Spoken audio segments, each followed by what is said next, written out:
MSU is an inclusive harbor for people around the world. Today, MSU has over 9,000 scholars, international students, and their dependent families members from 140 countries.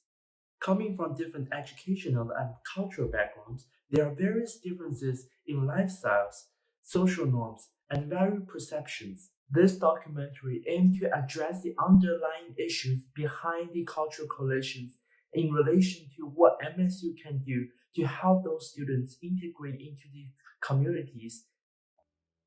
My name is Howard. Currently, I am a freshman in MSU and I am pursuing psychology. My name is William. My major is undecided now. Am I gonna learn computer science for the future?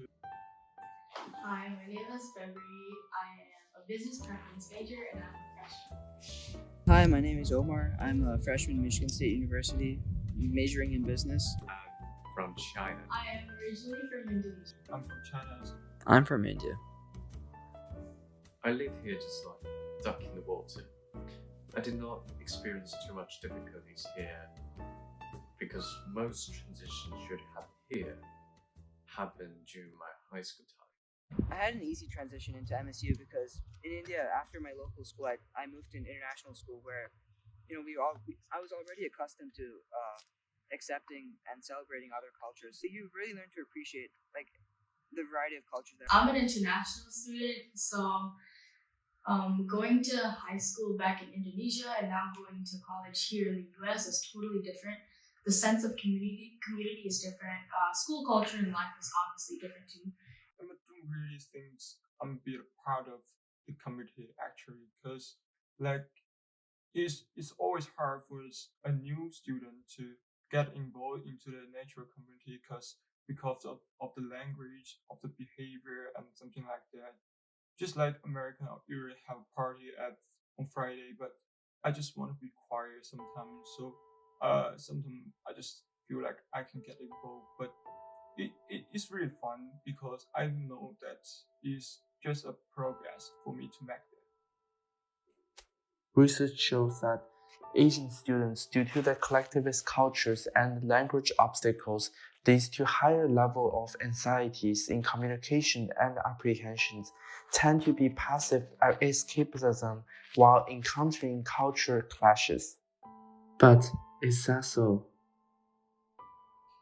The first 2 years in America was rough. I felt very powerless due to the lack of trust to Americans around me. I was afraid they treat me politely because of political correctness, and I was worried that I didn't win the respect with my demeanor and my achievement. I like cooking, so that really helps me. Hello, you are here at the right time. My party is almost done. This is my third time trying it. I tried it yesterday, but it doesn't work, and I tried it this morning. Well, at least now it's inflated. Food is universal topic anywhere in the world.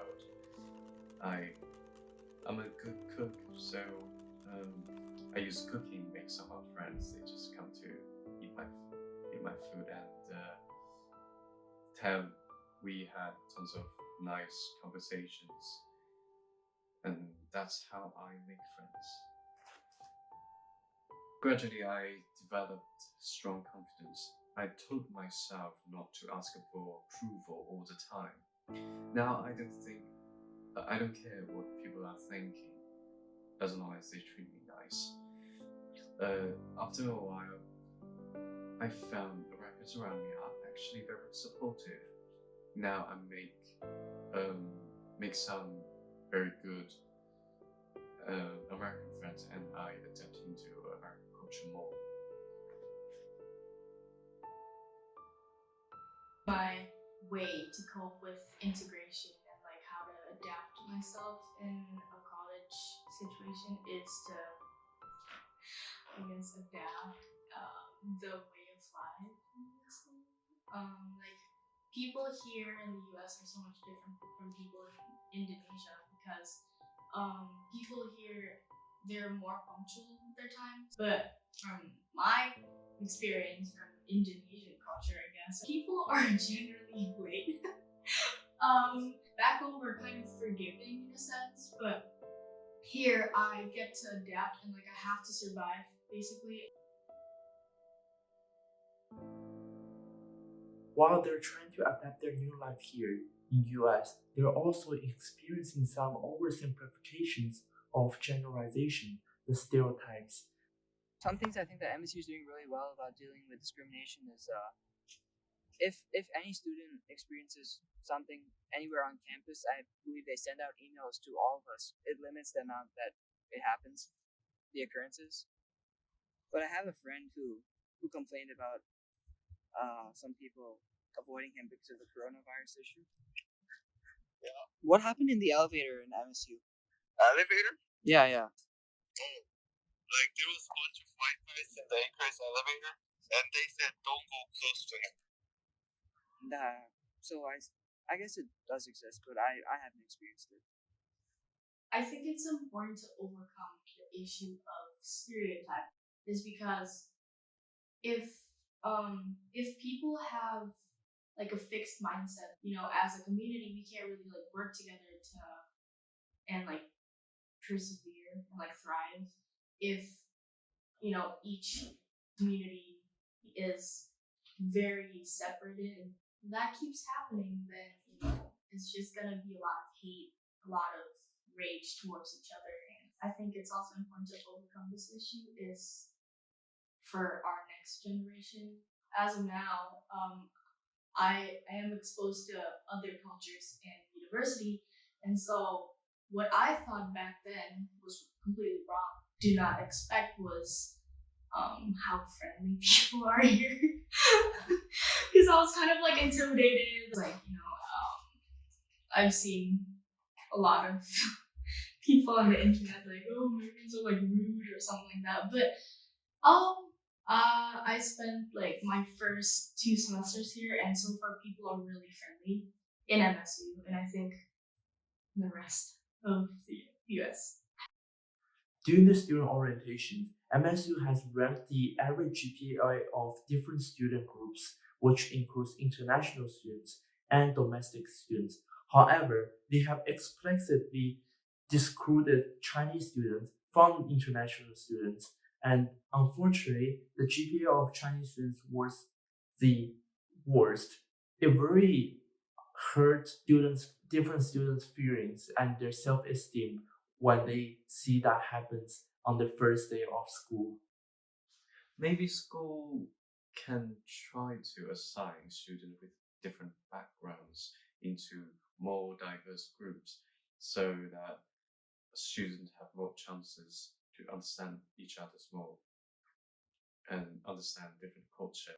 For example, during the orientation, school separates international students with American students. They have a different orientation time. Maybe can try to assign them together.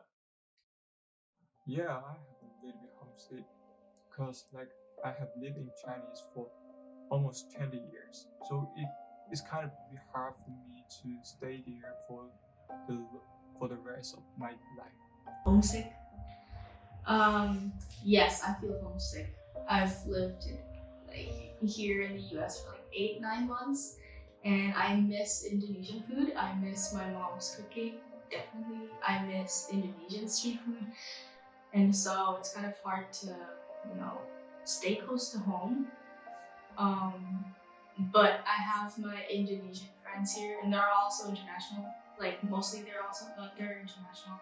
So I guess the closest thing to home is to speak my native language with my Indonesian friends. Coming into MSU, I had a really good strategy to deal with homesickness. It was basically try to get as much involved as you can with your friends on campus activities like clubs or sports. Just keep yourself eventually prolonging your homesickness thoughts in your head, and by the time you know it's already time to go back. I usually tell my friends I'm very homesick during FaceTime with them, but well, I do miss them. but I don't miss them that bad.